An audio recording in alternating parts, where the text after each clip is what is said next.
Hi, it's Colleen Schmidt from Divination Counseling Service. Wanted to do something a little bit different today. So we're going to be looking at Dwads, D-W-A-D. Dwads are actually something that will probably come up in our Hellenistic studies, but they're really important when you begin to work in rectification, which I would eventually really like to start doing. But with that said, I want to at least go through some of the factors that are going to be very critical to doing rectification before we even get there. And one such factor is a Dwad. A Dwad is the way that we can take any astrology sign and literally kind of cuts them in half because it makes little mini zodiacs out of every 2.5 degrees. And we'll go through what that looks like on a chart, and then you can see where you fall in the Dwads. A Dwad is actually your degree. So the degree of your sun, we'll start with that. And if you're looking at the degree of the sun, every 2.5 degrees, the Dwad changes. Okay. Now, they do go in order. So, and we'll see that. And there's a pattern that gets created. So it's really kind of easy to figure out actually what a Dwad is, but there are charts, and we're going to look at a chart in a moment. So before I begin, as always, I want to say thank you for watching the video. And I want to really thank all of those people who've been helping me to build the channel. Thank you all so much for your kindness, for your comments, and for all your likes. Thank you all so much. If you're not a subscriber, I hope you'll consider becoming one. We are an educational channel, and I'm going to be working on various subjects related to astrology right now, eventually maybe tarot. So I want to talk about the Dwad, and I want to talk about how each sign holds 30 degrees.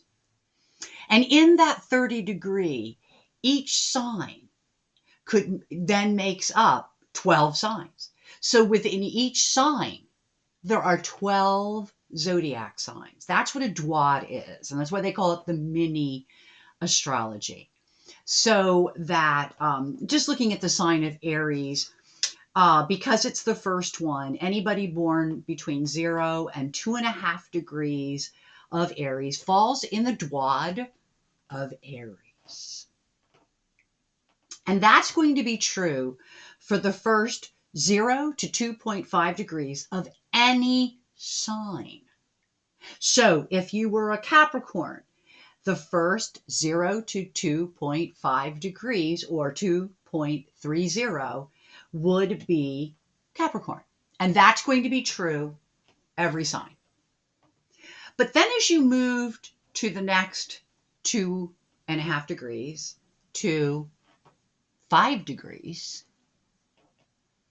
of any sign, it would then become the next Dwad. For example, if you had a 3 degree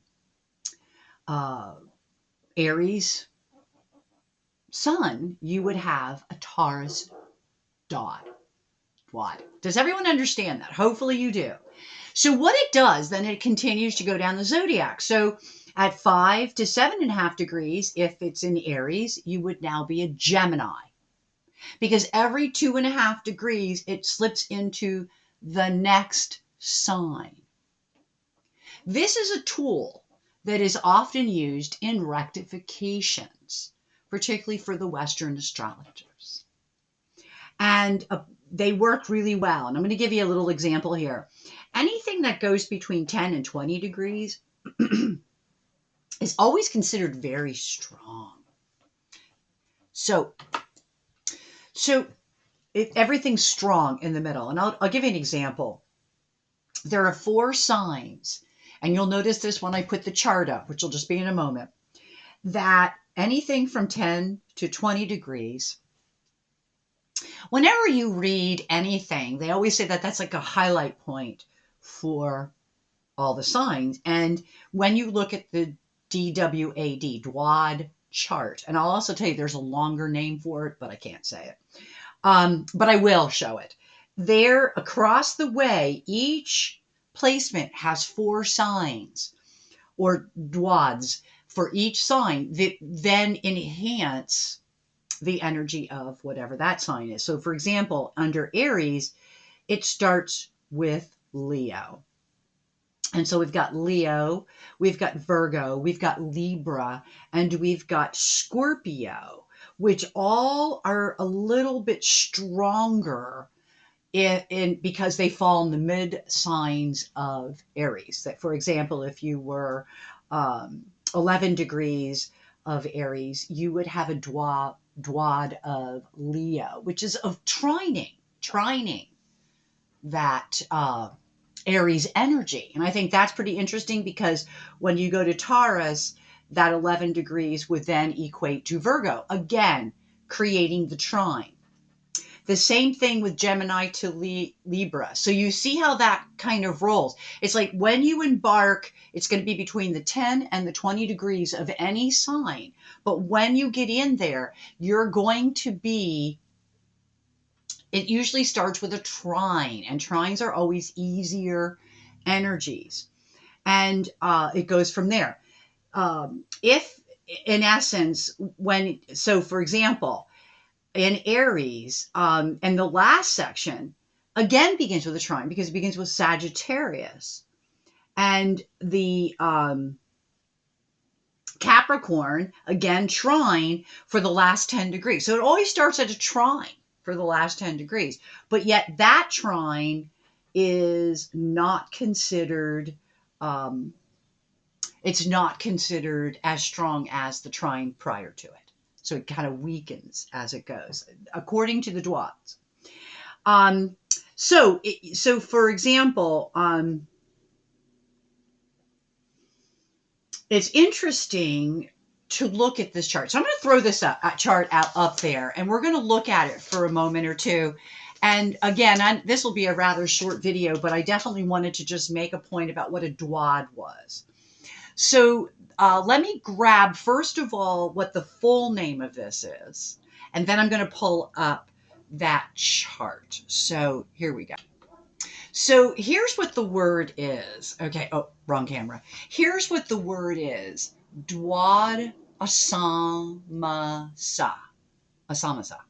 A base, and you know, I study yoga. And Sanskrit looks an awful lot like Sanskrit to me. And the irony is, I believe it does come out of that part of the world. I think that's where it was discovered. And that's where, let me see, here we go. Here's my book that I'm working on right now. Oops, here, I got the wrong book. This is not the book I am working on right now. Let me find it. So I actually did one a little bit better, and you can tell from the screen that we are looking at I have a couple of these. So I'm going to show one that highlights 10 to 20 degrees in a moment. But I wanted to put this one up because it completely explains the 2.5 degrees, how each segment represents a sign of the zodiac. It is a part of Indian astrology. And if you remember that when astrology was taking a downfall in a lot of parts of Europe, it was still used in Egypt until the Arabs took over, and then it went on to India and Bangladesh in particular. So it actually comes out of Indian astrology. And that's why I said earlier that it's actually a part of Hellenistic astrology as much as it's a part of rectifications, because a lot of astrologers are going to use these Dwads as a way to rectify charts. Okay. So this just gives you, there's also decants. Okay. These are not to be confused with decant. Okay. A decant is actually the first 10, from 10 to 20, from 20. So when it comes to decants, there's only 3. Okay. In each sign, whereas in a Dwad, there's actually 12 in each sign. So they are different. And we may be looking at a decant at another time, because They also are used to help further break down the energies of each of the signs so that you can really start to pinpoint behaviors that are more prevalent in certain decants than others. So we'll get to that in a minute, okay? But right now, what I really wanted to look at was the Dwad. And you can see Aries, and it goes through every zodiac. But look at this, and you can see this. You can see the patterns that it's creating as it's being worked with, okay? Each sign starts with the sign that it is, and I already explained that about the first 2.5 degrees. Here we go. And by the way, there are 60 minutes to every degree. So if you were 2 degrees and 45 minutes, you would actually not be in that Dwad. You would actually be in the next Dwad. It's pretty tight, and you really don't want a whole lot of play. But you can see how it works, all right? You can see it goes from Sagittarius to Capricorn, to Aquarius, to Pisces, to Aries, to Taurus, to Gemini.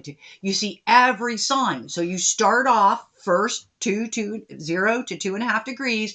You start off with your sign, and then each sign afterwards in order is placed at every 2.5 degrees. Okay? So that explains Dwads. And you can see that Dwads can be used to detect finer shades of meaning in a natal horoscope or to detect differences, like, for example, in charts of identical twins. That's where they really are very valuable. They are, however, rarely used, which is one of the reasons why I really wanted to put them up here today, and I wanted to talk about them. So let's look at the other chart in the meantime, and then we'll come back to decant, okay? So this is actually something else I got on the internet. And this chart gives you, as I said, the highlights between 10 and 20 degrees, because theoretically that is supposed to be the stronger area. And I go back into decants, which I'll do in a moment, and then we can see how. And I just want to say that with decants, so these are Dwads. And look at how every sign of the zodiac is incorporated into each and every sign. And they do that by 2 and 2.5 degrees of each sign. So that is what it looks like. And that's just how easy it is to figure out. And you could even put Dwad Finder in your Google searches and it would come up. So just to get this a little bit bigger, just so that you can really see it, maybe take a note of what's where. It's really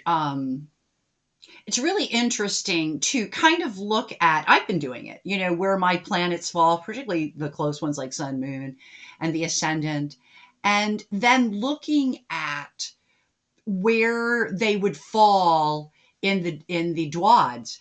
And it is really interesting. It really, really is very, very interesting to look at. So I really wanted for all of us to be somewhat familiar with the Dwads, because I think that some of these older techniques are making a comeback. And I know that if you are someone new to astrology, this would be a really exciting thing to look at. I was always curious about the Dwads and the decants, which we'll get to in a second, because I just thought they added a lot more to my work. No, I don't necessarily practice them when I'm working in my profession where people are paying me for the work. I don't always use them for that. It would depend on the chart and the circumstances, because I work with so many things. My work gets complicated and really long as it is, just like these videos do. So let's take a look before our time is up. Let's go take a look at the decants before we end this. So I'm back and I'm on the, I want to call this Astro Wiki, which is just AstroDeist. And I highly recommend, this is a great, great website, lots of information here. And here we have our decants, okay, which this is according to, we're going into the 17th century. Horary astrologer. He's one of the people that kind of come back with astrology, William Lilly. We will definitely, if you study astrology, will run into the name William Lilly from time to time. So basically, I like the way this is done. And the first decant of Aries is the ruler is Mars. So Aries in the first decant is Aries, where the second decant is the ruler would then be the sun. If you notice, they're all the fire signs. So it goes to the sun, and then that's Leo. And then the third one would, of course, be Jupiter, which is rules Sagittarius. And that's actually how decants are done. Okay. So if you go to Taurus, it starts with Venus, because Venus is the ruler of Taurus. But the second decant is Virgo, which is ruled by Mercury. And then the third decant would be of Taurus would be Capricorn. And therefore the ruler would be Saturn. Okay. And this is really important because these actually really, really work. Okay. So you start with Jupiter and then it kind of go back to the Aries. So it goes in order. So you have Sagittarius at the very end. You go back over for the second decant. It's Aries. Third decant is the sun. So you see how that works. I think that, and then they do this down here so that you can get a better idea. Okay, so the first decant, your second decant, your third decant, and but they're different. If you notice, they're slightly different in here than they are up here. Okay, so that's the pattern of the decant rulers. This is the 10-degree segments with different rulers. And you do know that because astrology has evolved and we see a lot more in the skies these days, that is why you will see different for each of these. You know, like Scorpio for us now would be Pluto, okay, not Mars. But because Mars is that relative decant, okay, so because it's Scorpio, but really to us today in modern, it would be Mars. The sun, ironically, as the next one, really would be Moon, Cancer. Okay, or yeah, and then then Pisces. So it's really interesting how the decants, they give you more flavor, but they are in traditional horary. The decants are often called faces, and each one has a slightly each segment of the sign has a different planetary ruler, and the faces are considered essential dignities of each of these. And the reason why they're hard to follow today is because look at the differences in terms of what we're doing. So Pisces, first decant would be Neptune, not Saturn, but you see that here. And then the second one, which of course would be uh, would be so we're in water, so it would be Scorpio, which would be the last, and then the one before that would be Cancer. So basically, it's all about trying to get these systems that are so broad stroked narrowed down a bit. That's why we do this with these. And again, the decants are going to change because we use different ruling planets. That's the way it is. So let me come on back. I'm back. Wrong camera. So I just wanted to, come back. Hopefully this is a little bit shorter of a video. I just want to kind of go through some of the elements of astrology. So every now and then I'm going to do these really short videos that are just about one or two elements. Like this was Dwads, and then I did go into decants. Okay, but decans are tough because we changed our rulers through the years, but they are really important to anyone who wants to practice horary astrology. But it depends on what kind of astrology you are. If you want to take some risks, go with the modern system. But if you're somebody who wants to stick with the old reliable, then I could see where the old system would have more of an effect. So with that said, thank you again for watching the video. Please comment. I'd love to hear from you. In the meantime, as always, I'll leave you that until we meet again, I wish you all only happy readings.